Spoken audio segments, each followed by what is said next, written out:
en De Escritor a Escritor, una gran escritora de literatura infantil. Nos acompaña Mónica Beltrán Bronson o M.B. Bronson, la cual inició su carrera en 1996 cuando ganó el Premio de Literatura Infantil El Barco de Vapor de la Fundación SM con la novela Casi Medio Año. En 1997 ganó el premio A la orilla del viento del Fondo de Cultura Económica con el libro Odisea por el espacio inexistente. Obtuvo nuevamente el premio Barco de Vapor en el 2001 con Las princesas siempre andan bien peinadas. En el 2007 ganó el Premio Nacional de Cuento Infantil Juan de la Cabada con el libro Memorias de un amigo casi verdadero. Y de esta manera ha recibido muchos más premios por su gran calidad literaria. Además de cuentos y novelas para niños, ha escrito guiones para cine y radio. Fue directora de la rama de literatura en la SOGEM de 2006 al 2010 y también impartió clases de literatura infantil hasta el 2016. Hoy, en De Escritor a Escritor, M.B. Bronson. Amigos, bienvenidos a un programa más de Rodrigo Porrúa en Fórmula y a tu sección, mi sección de Escritor a Escritor. Estoy muy emocionado el día de hoy. Tenemos una gran escritora, Mónica Bronson, como ustedes se dieron cuenta allí en la introducción del programa. Bueno, pues sin duda, gran talento, y vamos a platicar de literatura. Vamos a aprender el día de hoy a ver qué le sacamos para que podamos ser mejores escritores y sin duda mejores personas. ¿Cómo estás, Mónica? Bienvenida. Muy bien, muchas gracias. Bueno, pues un honor tenerte aquí con nosotros. Sin duda creo que México está despertando. Estamos en un periodo muy interesante en el que empiezo a ver a la gente con libros aquí en el antebrazo, caminando en la calle, en las bolsas. Te digo que hemos estado en esta cabalgata casi 4 años con el señor Rodrigo Porrúa y que hemos ido pues impulsando nuevos escritores y es muy padre ver que también otras editoriales como Océano, como Fondo de Cultura, por supuesto como Colofón, Tomo y muchas otras editoriales importantes mexicanas están impulsando la literatura y hay mucho más gente leyendo. Qué bueno que estás leyendo más. Sin duda lo vas a necesitar para volverte un buen escritor y una mejor persona. Y estamos muy emocionados en esta travesía y en esta cruzada por la literatura. Claro. ¿Tú qué piensas de todo esto que está pasando en México? Pues yo pienso que va muy bien. En realidad yo siempre he creído que los lectores se forman leyendo libros que están dirigidos a ellos. Y la verdad es que nuestra tradición de literatura infantil y juvenil en el país es muy joven. Es correcto. Yo creo que, que hay precursores y hay antecedentes, pero esta generación de autores que nos dedicamos exclusivamente a escribir libros para niños y jóvenes, pues será más o menos con la llegada de Harry Potter, igual un poquito antes, ¿no? Por ahí de que empezaron a dar el premio Barco de Vapor, etcétera. Entonces se forma esta generación de autores jóvenes mexicanos que les escriben a los niños pues cosas con las que se pueden identificar, cosas que les gustan, y yo creo que pues hemos recorrido un buen trecho, como tú dices, muy afortunadamente. Cada vez hay más lectores, se venden muchos libros para niños y jóvenes, hay programas en las escuelas de lectura que acercan a los niños de la manera que debe de ser, ¿no? No como nos tocó a nosotros, que te ponían de repente a leer pues Los bandidos de Río Frío, que muy bien, pero tú eres un lector inexperto porque no traes una formación previa y te enfrentas con eso que en realidad no te entiendes y no te importa, y lo único que pasa es que en lugar de acercarte a los libros, sientes un rechazo. Sí, es correcto. De hecho, parte del movimiento que estamos haciendo en Grupo Rodrigo Porrúa es buscar estos nuevos escritores, las nuevas voces, porque al fin y al cabo los tiempos van cambiando y las voces se vuelven más reales para los lectores en la actualidad. Eso no quiere decir que no podamos leer Cervantes, que no podamos leer Julio Verne y demás, claro. Pero la sociedad de Julio Verne era una sociedad muy diferente, mucho más culta, con un nivel académico diferente al que tenemos en la actualidad, quizás, o diferente, vamos a ponerlo de esa manera. Ahora con toda la apertura del internet nos encontramos con una sociedad muy diferente y yo creo que es muy importante sin duda el estar impulsando a los nuevos escritores y así creamos nuevos lectores. Claro. Oye, cuéntame un poquito de ti, ¿cómo empezaste a escribir y todo eso? Pues yo escribo desde siempre. Ahí mis papás guardaron unos cuentitos que hice cuando era muy chiquita. Como en realidad yo leía en ese entonces muchos cómics, los de Editorial Novaro que se vendían en los puestos de periódicos. Bien. Y yo leía Periquita y La Pequeña Lulú, y entonces era como mi influencia para hacer mis creaciones. Entonces hay 2 o 3 libritos, bueno, cuentitos pues, que escribí en ese entonces, Y siempre, yo recuerdo en la escuela también, cuando dejaron una composición de 4 páginas, yo hacía 8. Ok. Porque y además la hacía como con un cierto estilo. Y así finalmente hasta la universidad, cuando pues salí de la preparatoria y anuncié mis deseos de escribir, mi familia se preocupó gravemente. Claro. Creyeron que iban a tener que mantenerme el resto de mi vida y entonces me sugirieron estudiar. Y claro, estudié comunicación porque era como, pues vaya, finalmente si quieres escribir, quieres comunicar, y era lo que se parecía y era como una licenciatura, eso hice. Pero ya que terminé, me inscribí en la Escuela de Escritores de la SOGEM. Muy bien. Ahí, ya cuando entré ya tenía mi primer libro, que es casi medio año, que fue el primer premio Barco de Vapor que se otorgó en el país. Mira nada 1996. más. Qué increíble. Sí, ya ha pasado un rato de aquello. Y eso, la verdad es que empecé con el pie derecho, porque Sí, claro. mando yo mi librito, había hecho algunos intentos por publicarlo, pero pues como te digo, no había realmente salida para... No había. Se publicaban cuentos en algunas colecciones, pero lo mío era una novelita de 100 páginas. Claro. Y no había salida editorial para eso. Entonces llegó la convocatoria del Barco de Vapor, lo metí y pues ganó, que eso sí, pues sí, es fortuito. El libro lleva desde entonces hasta ahora circulando, todos los años se vende muy bien y pues sí, es una fortuna. Al año siguiente volví a concursar a la orilla del viento del Fondo de Cultura, que ya no existe, sí. Y gané. mira. Entonces, pues ya era así como... La traías. Pues, y la verdad es que todos esos caminos tortuosos que luego transitan los escritores, pues a mí no me tocaron, porque con esos 2 premios al inicio, pues todo se hizo muy fácil y como te digo, de repente se voltea todo el interés editorial hacia esta parte que nadie había pelado antes, que es libros para niños, ¿por qué no lo habíamos hecho?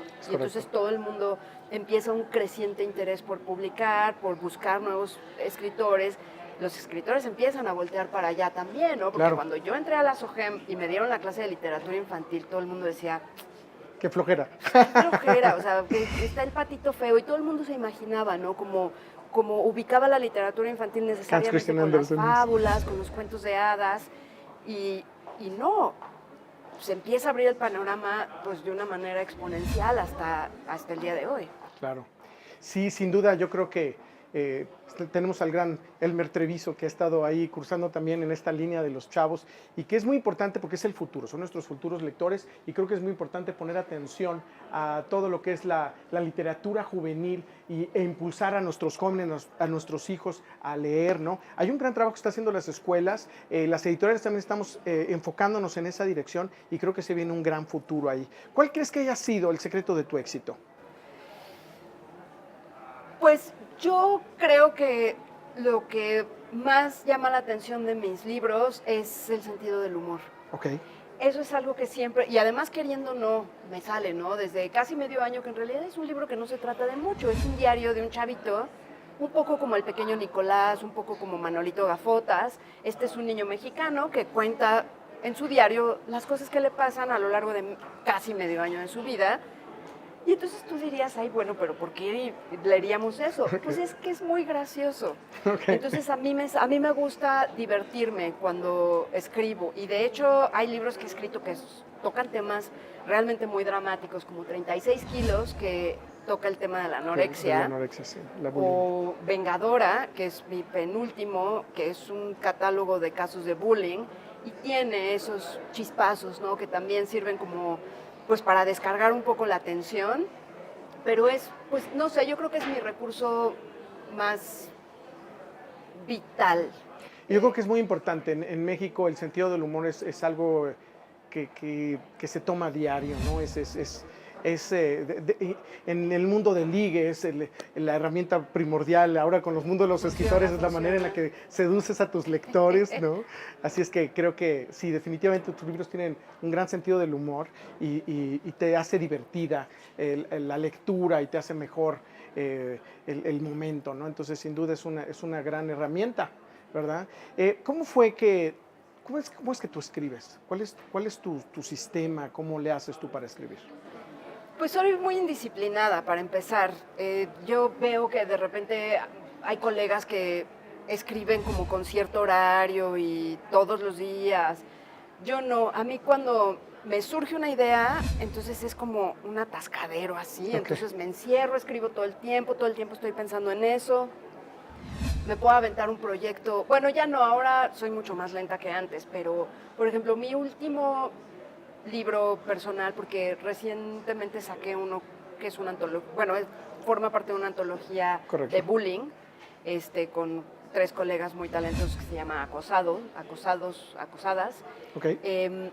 Antes de eso escribí uno que se publicó en el Fondo de Cultura Económica que se llama Sombras en el Arco Iris, que respondió así como a una necesidad de tengo que hacer algo porque estaban las marchas, ya sabes, en pro de la familia y contra el matrimonio igualitario y etcétera, y yo nada más me la pasaba haciendo corajes, entonces fue como ese impulso y el libro lo terminé en menos de 2 semanas. Oh, wow, es qué un increíble. libro pequeñito, salió de, son 64 páginas, ahora sí. pero era eso, ¿no? Era esa necesidad de decir, de hablar, de hacer algo.